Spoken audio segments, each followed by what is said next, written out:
सुप्रभात। Dhanbad public school राष्ट्रीय शिक्षा नीति 2020 और राष्ट्रीय पाठ्यक्रम की रूपरेखा को ध्यान में रखते हुए कहानी कहने तथा सुनने के माध्यम से सभी को अवगत कराना चाहता है। कहानी बोलना तथा सुनना एक ऐसा कौशल है जिससे विद्यार्थियों में सामाजिकता, नैतिकता, भावनात्मक बुद्धिमत्ता जैसे अन्य कौशल विकसित होते हैं।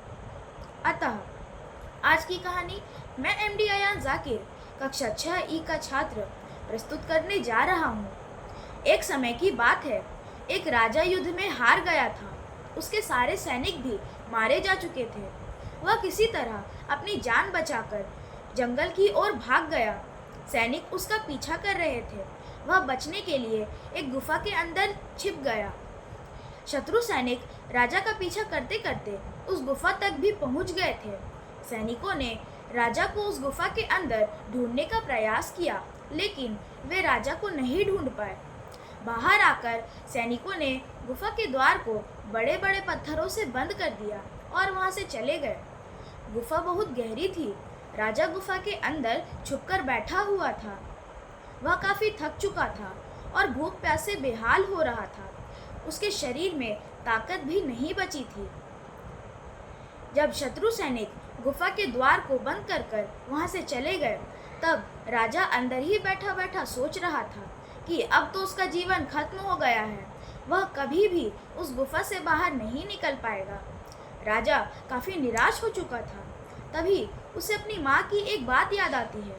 उसकी माँ कहती थी कि कुछ तो कर, यूं ही मत मर।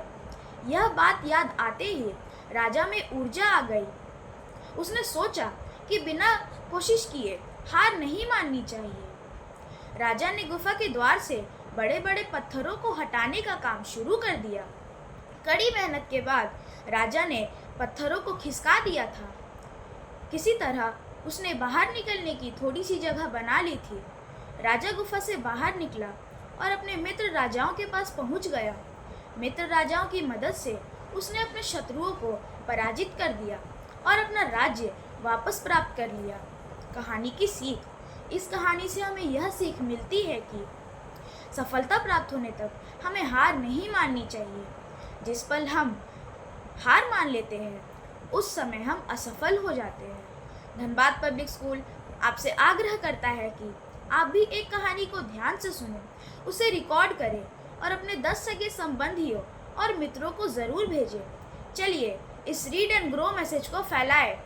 अगले संडे हम फिर मिलेंगे एक नई कहानी के साथ। तब तक के लिए read at home, grow at home. धन्यवाद।